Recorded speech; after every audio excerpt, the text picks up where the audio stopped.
हमने last lecture में पढ़ लिया था कि रैखिक अवकल समीकरण क्या होती है, लीनियर डिफरेंशियल इक्वेशन, और उसका सॉल्यूशन कैसे फाइंड किया जाता है। अब है कि बर्नौली के अवकल समीकरण का रैखिक रूप में समान्वय, Bernoulli's differential equation reducible to the linear form. यानी अब हमारे पास एक इक्वेशन होगी, अवकल समीकरण डिफरेंशियल इक्वेशन, जो किसकी फॉर्म की होगी, बर्नौली समीकरण के रूप में होगी, और जिसे हमें किस में चेंज करना है, रैखिक रूप में चेंज करना है, लीनियर अवकल समीकरण, लीनियर डिफरेंशियल इक्वेशन में ना। तो देखिए कि बर्नौली समीकरण क्या होती है, पहले आपको मैं समझा देती हूँ, उसके बाद हम पढ़ेंगे। अगर हमारे पास इस फॉर्म की डिफरेंशियल इक्वेशन है dy/dx plus p is function of x into y is equal to q is function of x into Y की पावर n। अब तक हमने पढ़ा था ये जो इक्वेशन होती है ये हमारी रैखिक अवकल समीकरण होती है। लेकिन अगर हमारे पास इस तरीके की अवकल समीकरण बनती है कि यहाँ पर ये क्या है, y की पावर n है साथ में, तो इस तरीके की जो इक्वेशन बनती है वो क्या होती है, बर्नौली समीकरण कहलाती है। यहाँ पर अब तक रैखिक अवकल समीकरण में तो जो y होता है उसके अवकल गुणांक और y केवल एक घात के होते हैं, लेकिन यहाँ पर बर्नौली समीकरण में y की एक घात के साथ साथ y स्क्वायर भी होता है, y क्यूब भी हो सकता है, y की पावर 4 कुछ भी हो सकती है। n है वो नेचुरल नंबर से बिलोंग करेगा और जहां n ग्रेटर देन 1 होगा। आगे बात समझ में, तो इस तरीके की जो समीकरण होती है वो क्या कहलाती है, बर्नौली समीकरण कहलाती है। क्लियर है। अब इसका सॉल्यूशन हम कैसे फाइंड करेंगे, इस इक्वेशन को हमें रैखिक अवकल समीकरण में चेंज करेंगे। तो रैखिक अवकल समीकरण में कैसे चेंज करेंगे कि इस पूरी समीकरण को किससे डिवाइड कर दोगे, y की पावर n से। तो y की पावर n से जब डिवाइड करोगे तो ये हो गया पूरी इक्वेशन को 1/y की power n dy/dx plus p is function of x into Y upon Y की power n is equal to q is function of x। आप इसे लिख सकते हो y की power minus n dy/dx plus p is function of x into Y की power 1 minus n is equal to q is function of x। Clear है, ये लिख सकते हो इसे ना। इसके बाद आपने y की पावर n से जो भी मैक्सिमम घात होगी उससे डिवाइड कर दोगे पूरी को। उसके बाद क्या करोगे, जो ये वैल्यूज होगी y की, इसे एक नए फंक्शन में मान लोगे कि माना लेट y की power 1 minus n is equal to v। आपके क्वेश्चंस भी इसी तरीके से आपको सोल्व करने होंगे। आगे बात समझ में, हमने इसे एक नए वेरिएबल में मान लिया v, जहां v भी एक चर है ना। अब इसका x के सापेक्ष अवकलन कीजिए, डिफरेंशियल करोगे x के रिस्पेक्ट, तो क्या होगा 1 माइनस n, और ये क्या बचेगा y की power minus n dy/dx is equal to dv/dx। यानी यहाँ से y की power minus n dy/dx is equal to क्या हो गया 1/1 माइनस n dv/dx। जब भी आप इसे नए वेरिएबल में मानोगे तो जो ये आपका कंप्लीटली फंक्शन होता है ये भी v में चेंज है। अब देखिए हमने जब इसे एक नया वेरिएबल माना था v, तो हमारे कंप्लीटली फंक्शन किस में चेंज हो गया, v में हो गया। आगे बात समझ में, समीकरण 2 में, इक्वेशन 2 में सारी वैल्यूज पुट कर दीजिए, पुट कीजिए। ये तो किस में चला गया है, 1 समीकरण 2 से ये किस कंप्लीटली किस में चेंज हो गया है, dv/dx में, यानी 1/1 minus n into dv/dx plus p is function of x, और आपने इसे क्या माना था, v माना था, v is equal to qx। क्योंकि हमें पता है कि इसका जो कोफिशिएंट है वो हमेशा क्या होना चाहिए, गुणांक 1 होना चाहिए।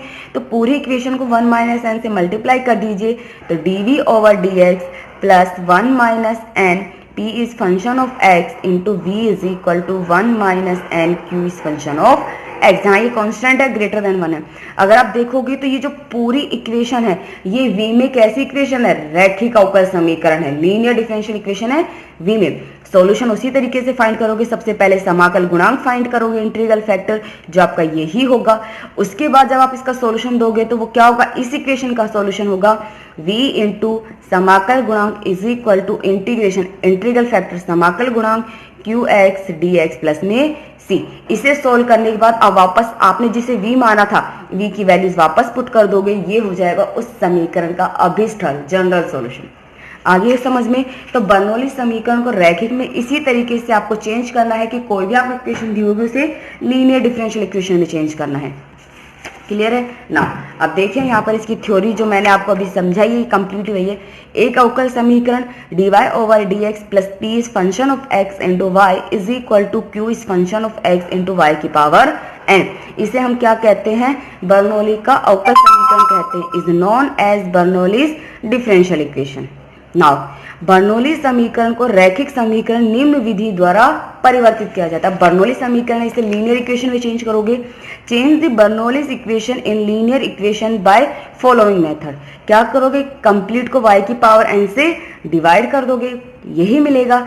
नाउ यहाँ पर जो p के साथ जो भी कोफिशिएंट होगा उसे आप क्या मान लोगे, v, और जहां n is not equal to 1 होगा, इस चीज का ध्यान रखना। नाउ इसके बाद क्या करोगे, इसका x के सापेक्ष अवकलन करोगे। जैसे ही डिफरेंशियल करोगे x के रिस्पेक्ट में, तो ये कंप्लीट वैल्यू किस में चलेगी, dv ओवर dx में। समीकरण 2 में आप ये वैल्यूज पुट कर दीजिए, 1/1 minus n dv over dx plus pv is equal to q, और पूरी इक्वेशन को 1 माइनस एन से मल्टीप्लाई कर दीजिए। समीकरण 3 आ गई, और समीकरण 3 क्या है, आपकी v में रैखिक अवकल समीकरण। क्लियर है, ये था बर्नौली मेथड। एक एग्जांपल देख लीजिए, आपके इसके सारे एग्जांपल सेम है। मैं एक और अगर इसी तरीके से dv ओवर dx आपकी यही फॉर्म बनेगी यहाँ पर आपको। क्लियर है ना। अब देखिए एग्जांपल नंबर फर्स्ट है, x q y q minus x y d x is equal to d y. देखो आपके पास यहाँ दो तरीके, या तो आप इसे d y over d x भी बना सकते हो, ठीक है, या फिर इसे dx ओवर dy बना सकते हो। आपने रैखिक अवकल समीकरण मैंने ये फॉर्म भी पढ़ाई थी आपको। अब बात करते हैं यहाँ पे कि हम इसे किस फॉर्म में बनाए, क्योंकि घात तो दोनों तरफ सेम है।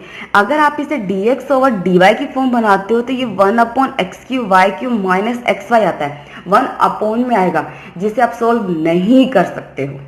आगे बात समझ में, तो इसलिए आप इसे किस फॉर्म में बनाओगे, dy ओवर dx में। जो मेथड आपकी ये इक्वेशन जो आपको दी हुई थी, जो ये इस तरीके, आप चाहो तो dx ओवर dy में भी सेम यही प्रोसेस होगा, सिर्फ x की जगह y हो जाएगा, y की जगह x हो जाएगा, और कोई चीज नहीं होगा पूरी इक्वेशन में अगर dx ओवर dy बनाते हो।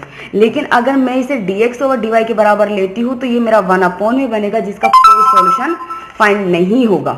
इसलिए ये हो गया मेरा dy over dx is equal to x³ y³ minus x। अब ध्यान रखना ये y यहाँ पर डिपेंडेंट वेरिएबल है, आश्रित चर है, ठीक है। नाउ एक्स वाई को इधर ले आओ, तो देखो dy over dx plus x y is equal to x³ y³। अगर आप देखो तो आपकी जो ये इक्वेशन है सेम इसी तरीके से तो है। यहाँ y की पावर n यानी कितनी है, 3 है। क्लियर है। नाउ तो क्या करोगे, पूरी इक्वेशन को हम y की पावर n से डिवाइड करते हैं, तो इस पूरी इक्वेशन को किससे डिवाइड कर दोगे, y³ से। जैसे ही y³ से डिवाइड करोगे, ये क्या हो गया, y की power -3 dy over dx plus x Y की power -2 is equal to x³, जो किसकी समीकरण बन गई, बर्नौली की। अब हम क्या करते हैं कि जो मेरा यहाँ p के साथ फंक्शन होता है उसे v मानते हो, तो मैं v किसे मानूंगी, y की power -2 is equal to v। जैसे इसका x के रिस्पेक्ट डिफरेंशियल करूंगी तो ये क्या होगा, -2 y की power -3 dy over dx is equal to dv over dx। यहाँ से y की पावर -3 dy ओवर dx किसके बराबर हो गया, -12 dv ओवर dx। ये चला गया आपका कंप्लीट dv के फंक्शन में। पुट कर दीजिए वैल्यूज, ये तो किस में चलेगी, समीकरण में, -12 dv over dx plus x, और आपने इसे क्या माना था, v, x into v is equal to x³। क्योंकि इसका कोफिशिएंट गुणांक क्या होना चाहिए, 1 होना चाहिए, तो पूरी इक्वेशन को -2 से मल्टीप्लाई कीजिए। ये हो गई आपकी dv over dx -2x into v is equal to -2x³, जो क्या है, v में रैखिक अवकल समीकरण है, जहां p तो क्या है -2x और q क्या है -2x³। अब सेम वही मेथड है, आप यहाँ पे समाकल गुणांक इंटीग्रल फैक्टर फाइंड करोगे, जो क्या होगा, e की पावर p dx। यहाँ पर p क्या है, -2x है, पुट कर दीजिए e की पावर -2x dx। इसका इंटीग्रेशन करोगे x² 2 से 2 कैंसिल आउट, तो समाकल गुणांक हो गया इंटीग्रल फैक्टर e की पावर -x²। अब आप इसका सॉल्यूशन दोगे, याद रखो किसका सॉल्यूशन दे रहे हैं, समीकरण 2 का। तो समीकरण 2 का अभिस्थल क्या हो जाएगा, क्योंकि y की जगह y v में चेंज हो गया, v इंटू समाकल गुणांक is equal to integration of समाकल गुणांक q dx प्लस c। समाकल गुणांक की वैल्यूज तो पुट कर दीजिए, v इंटू ई की power -x² is equal to integration, ये क्या हो गया, e की पावर -x², q क्या है आपका -2x³ dx plus c minus. अब हमें इसका इंटीग्रेशन सॉल्व करना है, तो देखिए x³ को आप इस तरीके से लिख सकते हो, -2 तो बाहर, हम x³ को लिख सकते हैं x² इंटू x। लिख सकते हैं। नाउ अब इंटीग्रेशन कैसे सोल्व करोगे, हमने मान लिया कि x square is equal to t. जैसे आपने x square is equal to t तो एक्स डी एक्स किस में चला गया, d t upon two. Put कीजिए यहाँ पे, इसे आपने t मान लिया था तो v इंटू ई की power minus T is equal to, ये 2 अपॉन में आएगा, 2 से 2 कैंसिल आउट, माइनस इंटीग्रेशन। देखिए ये x dx तो किस में चला गया, dt ओवर 2 में, 2 से 2 कैंसिल, ये तो हो गया dt। और इस एक्स स्क्वायर को क्या माना था, t, और e की power minus T D T plus C. इसका जब आप समाकलन करोगे फर्स्ट इंटू सेकेंड की फॉर्म से तो ये होगा minus of T plus one E की power minus T, minus minus plus, तो ये हो गया v इंटू ई की power minus T is equal to 1 plus T E की power minus T plus C. Complete को ई की पावर माइनस टी से डिवाइड कर दीजिए, यहाँ कैंसिल आउट ऊपर जाएगा तो ये क्या होगा, ई की पावर टी। v का भी मान रख दीजिए और t का, v आपने किसे माना था, y की पावर माइनस टू को, और t किसे माना था, एक्स स्क्वायर को, तो y की power minus two is equal to x square plus one plus C into ई की पावर एक्स स्क्वायर, यानी और y की पावर माइनस टू को लिख सकते हो 1 upon y square is equal to x square plus one plus C into the power x square, जो क्या है, दी हुई अवकल समीकरण का अभिष्ट हल, which is exact solution of given differential equation. तो ये थी आपकी बर्नौली समीकरण को रैखिक में चेंज करना। आपको समझ में आ गया होगा। अगर किसी भी चीज में कोई भी डाउट है, समझ में नहीं आया, तो आप मुझसे फिर से पूछ लेना, मैं आपको फिर से रिपीट कर दूंगी। ओके।